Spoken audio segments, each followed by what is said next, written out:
الحمد لله كفى والصلاة والسلام على سيد الرسل وخاتم الأنبياء وعلى آله وصحبه ومن بهديه مهتدى. أعوذ بالله من الشيطان الرجيم. بسم الله الرحمن الرحيم.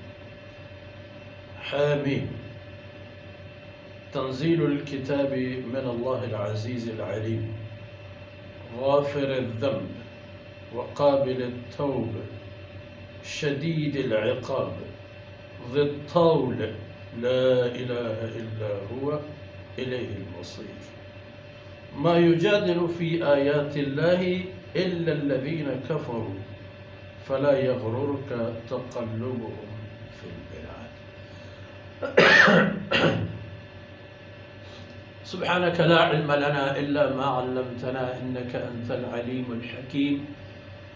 رب اشرح لي صدري ويسر لي أمري واحلل عقدة من لساني يفقه قولي واجعل لي وزيرا من أهلي رب زدني علما وارزقني فهما ثم أما بعد. گرامی قدر بھائیوں بہنوں پیارے بچوں، سورہ غافر، اس سورہ مبارکہ کا ایک نام سورہ مومن بھی ہے۔ یہ بھی ان مبارک سورتوں میں سے ہے جو ہجرت سے پہلے آپ صلی اللہ علیہ وسلم کی مکی دور نبوت میں نازل ہوئی۔ اللہ رب العزت کی شان، حیثیت اور امم سابقہ کی کہانیاں اور ان کے تذکرے کہ اللہ کی باتیں نہ ماننا کتنی مہنگی پڑی لوگوں، اور مخلوقات، کائنات میں موجود مخلوقات کی کارستانیاں وغیرہ، یہ سب باتیں اس مبارک صورت میں ذکر ہوتی ہیں۔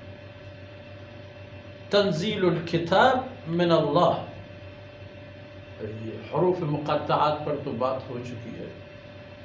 تنزیل الکتاب من اللہ، یہ قرآن نازل کردہ کتاب ہے اللہ کی طرف سے، کسی اور کی بات نہیں ہے، اس اللہ کی طرف سے ہے جس سے تم لوگ مانتے بھی ہو۔ مشرکین مکہ کو اللہ کے وجود کا اعتراف تو تھا، مگر وہ اوروں کو بھی اٹھا کے وہی عہدہ اور درجہ دے دیتے جو شایان شان ہے صرف اللہ کی۔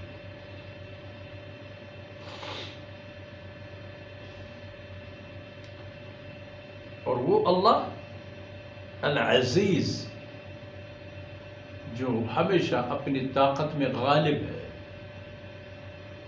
ہمیشہ ہر چیز پر۔ کبھی کوئی معاملہ، کوئی بات ایسی نہیں آئی کہ اللہ رب العزت کا کوئی نظام، کوئی قانون، کوئی اختیار وہ انسانوں کے لیے یہ ثابت ہو کہ یہ تو نعوذ باللہ ناکام ہو گیا۔ اور علیم، ہر چیز کو بھرپور اور مکمل جاننے والا۔ اور صفات ہیں اللہ کی، یہاں ذکر ہے غافر الذنب، یہ اللہ کی شان ہے کہ اپنے بندوں کے گناہوں کو معاف بھی فرماتا ہے۔ قابل التوب، اپنے بندے کی توبہ قبول فرما لیتا ہے۔ اب جو لوگ اپنے گناہ کی بخشش نہ مانگیں اور توبہ نہ کریں تو شدید العقاب، بہت سخت عذاب دینے والا بھی ہے اللہ کی ذات۔ اور ذی الطول، اتنی طاقت کے باوجود تمام کائنات پر سخاوت کرنے، اس کافر کو بھی نوازنے والا جو سرے سے اللہ اکبر اور حی علی الصلاۃ کے مفہوم سمجھتا ہے، منافق کو، کافر کو، مشرک کو۔ ایک انسان مصیبت میں پھنس گیا تو بجائے اس کی کہ وہ اللہ کی طرف متوجہ ہوتا، بھاگتا ہوا کسی بت کے سامنے سرنگون ہوتا ہے، اس کا بھی کام اللہ کر دیتا ہے، ذی طول، بالکل سخاوت کے ساتھ، مہربانی کے ساتھ، کوئی لعن تان بھی نہیں کہ میں نے تمہارے ساتھ یہ کیا ہو. لا الہ الا ہو، اس ذات کے علاوہ کوئی معبود نہیں ہے. الیہ المصیر،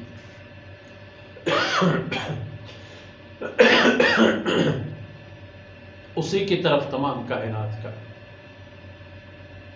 راستہ ہے، اسی کی طرف چلتا ہے، تمام راستے اللہ کی طرف چلتے ہیں. کوئی مشرق میں رہتا ہے، کوئی مغرب میں رہتا ہے، کوئی شمال میں، کوئی جنوب میں، جو جہاں کہیں بھی ہو جا رہا ہے وہ اللہ کے پاس ہے. ما یجادل فی آیات اللہ الا الذین کفروا، اللہ کی آیتوں کے بارے میں یہ لوگ جو جدال کرتے ہیں، جھگڑا کرتے ہیں، اختلاف کرتے ہیں، یہ کوئی اور نہیں ہے، یہ صرف وہ کافر لوگ ہیں. تو یہ جو لوگ اللہ کے آیتوں کے بارے میں لڑائی جھگڑے پر اترتا ہے اور ان کو خاطر میں نہیں لاتا اور قبول نہیں کرتا، تو وہ کافر ہے. تو جب یہ کافر ہے، اس کو اللہ کے عذاب کا انتظار کرنا چاہیے. فَلَا يَغْرُرْكَ تَقَلُّبُهُمْ فِي الْبِلَادِ، آپ کو فریب میں نہ ڈالے ان کی چہل پہل، ان کی بڑی بڑی تجارتیں، ان کے اہم ترین اسلحہ، قوت، حیثیت، دبدبہ، روم، غلام، نوکر وغیرہ وغیرہ. یہ آپ کو فریب میں نہ ڈالے، کیونکہ یہ سب ایک دن ان کے ہاتھ سے جائیں گے اور ان سب کو ہر معاملے کا جواب دینا ہوتا ہے. آج اتنا ہی کافی ہے، اگلی باتیں انشاءاللہ اگلے درس میں. وصلی اللہ علی نبینا محمد وعلی آلہ وصحبہ.